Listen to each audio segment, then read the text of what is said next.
Hi there, Jeep owners. Today in your 2019 Jeep Wrangler Unlimited, we're going to be taking a look at and showing you how to install Demco's 12-volt outlet kit. And this is what our Demco auxiliary outlet looks like when it's installed. This is going to provide us with a 12-volt outlet so we can power up various accessories, and you have the option to wire this however you want. So you could wire it directly to your battery to give you an outlet that's powered all the time, or you could wire it to an ignition source that would allow it to only be powered up when the key's on. You have as much options in the world as you want based on how you want to wire it. This is most commonly used though for flat tow setups to provide a all-the-time power connection for your supplemental braking system.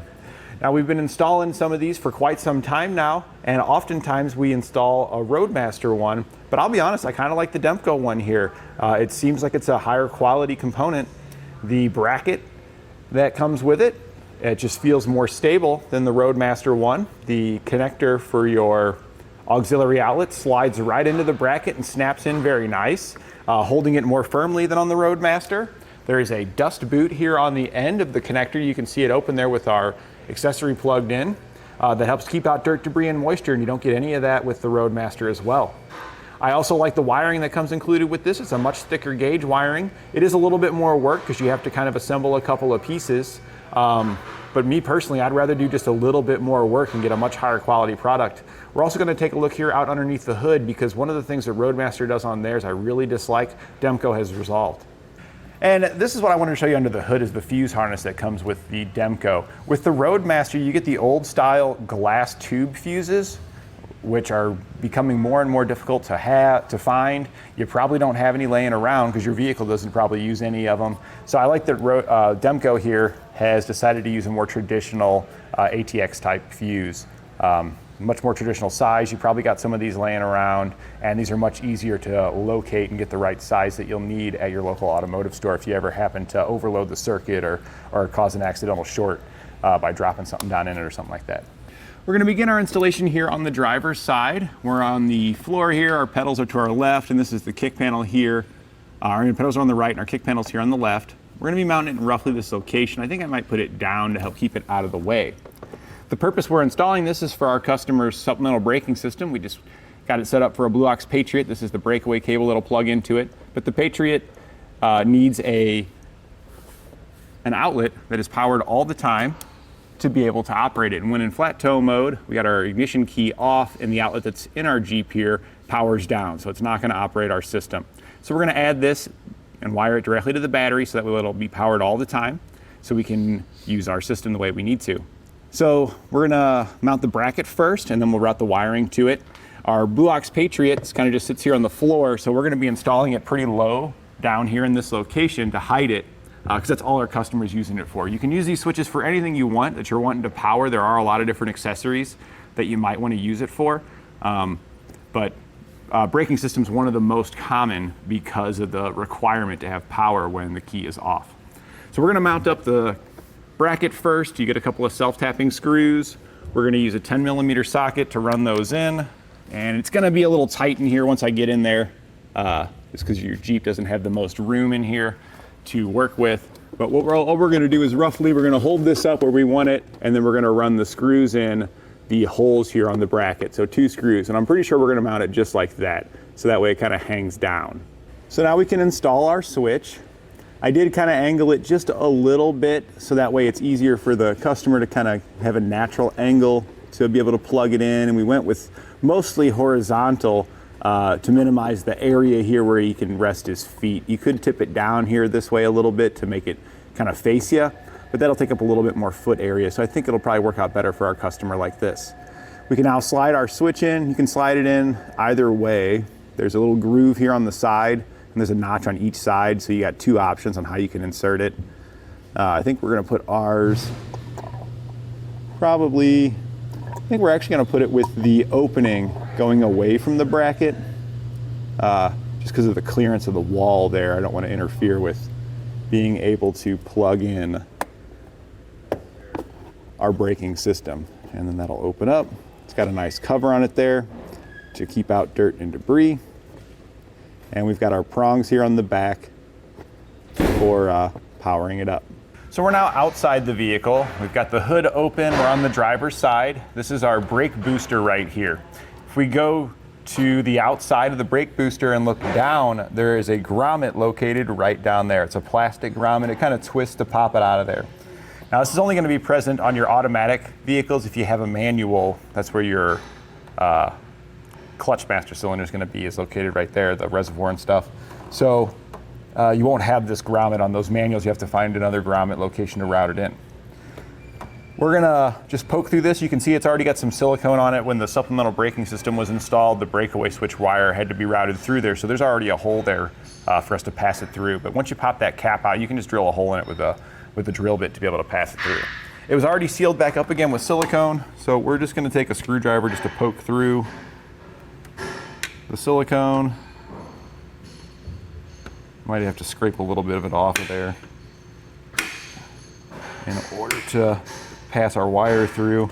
All right, so we were able to get the screwdriver to poke through there. We will reseal this back up after adding this wire to it. But now that we can get something to pass through, we'll just poke our wire in and then feed that onto the inside. And we don't need a whole lot actually, because we're pretty close to where we mounted our connector. So I'm going to take the rest of this now. We're going to route it across this top threshold over towards the battery there. All right, so we got the wire routed across. We are going to be adding some cable ties into this, and I usually tuck it into some of the, connected some of this factory wiring. But before we hook it up to our battery here, we're going to go back inside and hook up the other end, because we don't want to make live wires and just have them hanging out inside. So we'll hook those up first. All right, so this is the wire where we had routed inside. If you follow it back up, you'll see where it pushes through the grommet there. I pulled through more than we're gonna need here. We can always pull it back through to get rid of some of this excess. But I like having the excess down here when working, because trying to work under the dash there is pretty difficult. So first thing we're gonna need to do is strip some of this sheathing off of there. There's a couple of ways you could do it. You could use a razor knife. You could use your cutters that you have for cutting the wire. But I prefer the razor knife. The cutters will work, but it's a little sloppier. We can take our razor knife here and just right in between the two wires, just kind of run your blade down the sheathing. And I'll actually usually set it on the floor for stability.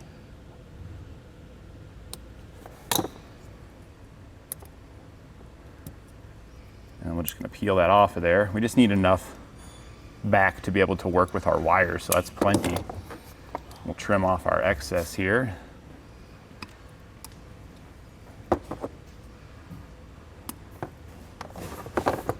And now we got two wires. So we get to choose how we want to wire these up. We're going to use black for power, and we're going to use white for ground. So just keep that in mind when you head back outside to your battery. We need to make sure we hook that to the appropriate post on the battery. We're going to strip each one of these back.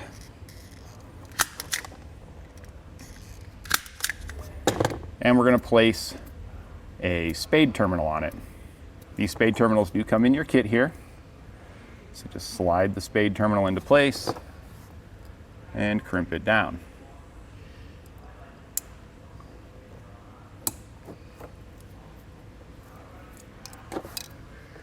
And we're going to do the same thing with the other wire there. All right, so now we're going to connect this to our switch. So your switch here has two prongs on it. You'll have one prong that's kind of at a bit of an angle and connects to the center pin, and then you'll have another one that comes off the side. The one that comes off the side is for the outer kind of shell that's inside of, it's just on the inside of the plastic. That's our ground, and then our positive is going to be the little post on the end. So that means we're going to plug the black wire into the angled one for the center post, and we're going to plug the white one in the side post. So I'm going to plug the white one in first, since that one's going to be more difficult to get to once I plug in the other wire. And we'll plug in the other one.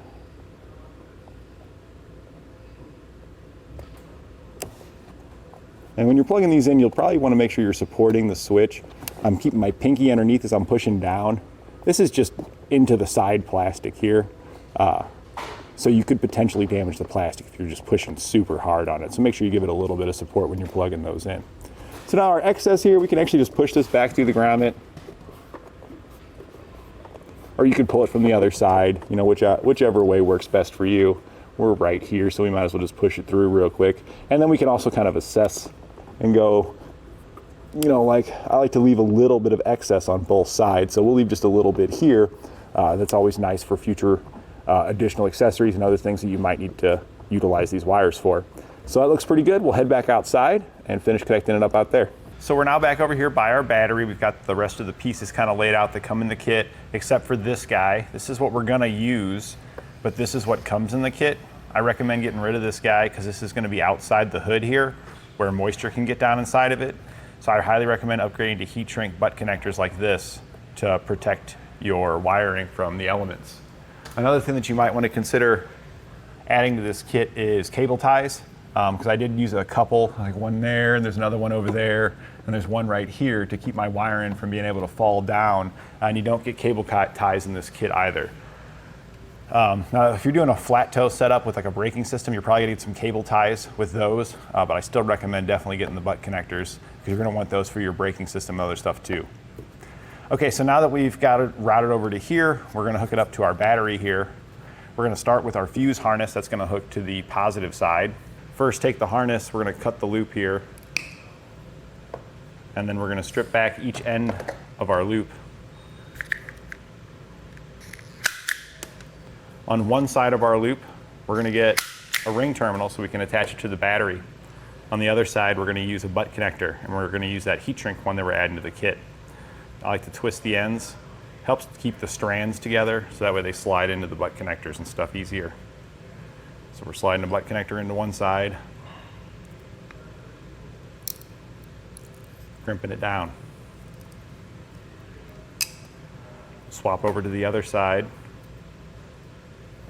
Grab one of our ring terminals, slide it into the ring terminal, and crimp it down.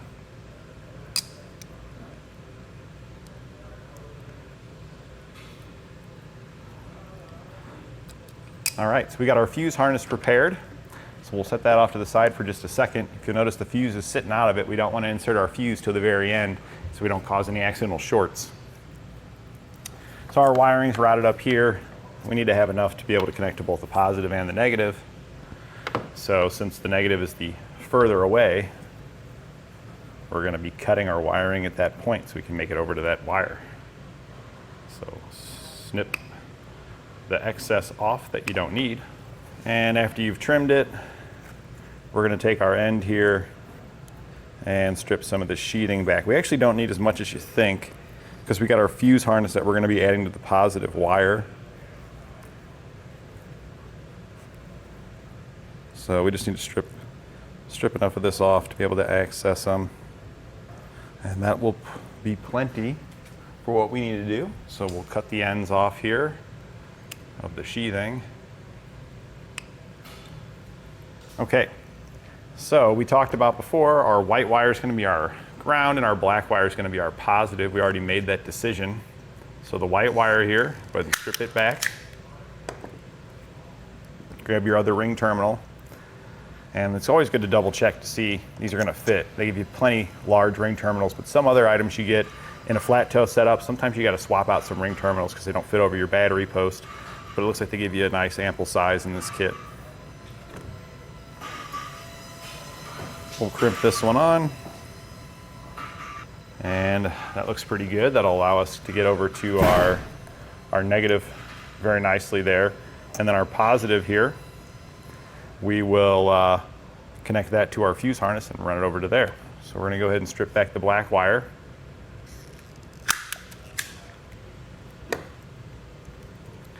Slide it into our heat shrink butt connector there. Go ahead and crimp that down. All right, we've got our harness pretty much made here. We're going to need a couple additional tools to complete this. We're going to grab our heat gun first so we can shrink down our butt connector, and then we'll need to grab the appropriate size sockets here to connect to our battery post. And it's looking to me like a 13 millimeters, probably the size we're going to grab.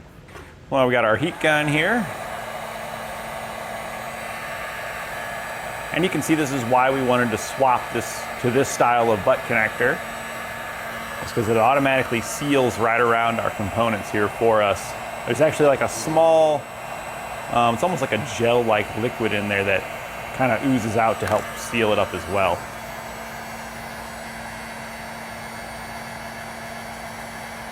Now we'll make our connections to our battery, and it was a 13 millimeter, so we got our 13 millimeter on there.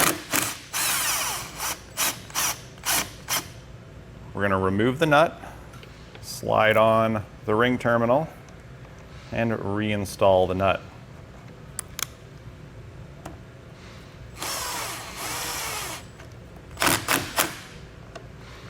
We're going to then repeat that over here for our positive wire. We'll do this one right over here.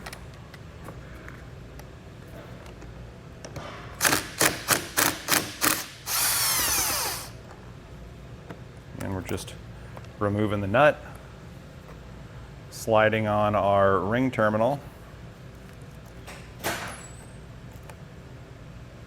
and then reinstalling the nut.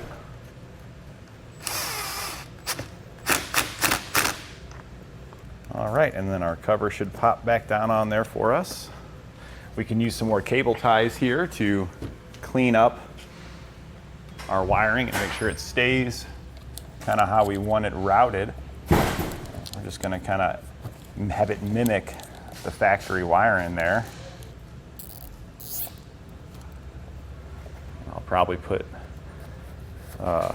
one more on here, connecting those together like that. And then we can trim up our cable ties, insert our fuse, and then plug in our accessory and verify that it works. It's a 20 amp fuse that comes in your kit. That's what our outlet's rated for, so we'll be good. We've actually got some huge wiring going to it. The wiring that's running to that could probably handle more, but the actual auxiliary outlet end probably tops out at 20. So let's head inside and check it out. All right, I got our Blue Ox Patriot in here. We set it in place, hooked it up to the pedal. We're now gonna go ahead and plug in our connector. Got that plugged in there. We'll now just finish plugging in our Patriot, just our breakaway switch, and we can do the setup process. All right, so we got it all plugged in. We're gonna go ahead and see if it powers up. It powered right up. That tells us right away that our outlet's probably working properly here. Let's see if it gets all the way through its setup process, and we know we're sending plenty of power through our outlet to our unit.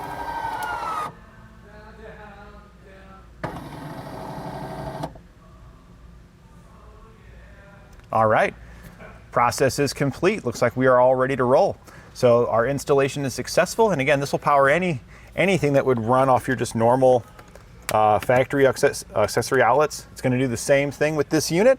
You got a maximum of 20 amps available to you, so you can run quite a bit of accessories off of that. It's a great option to add to if you were wanting to maybe like run a small auxiliary powered like inverter or something like that, so you could plug in like a laptop and charge it or something like that. 20 amps is quite a bit of power.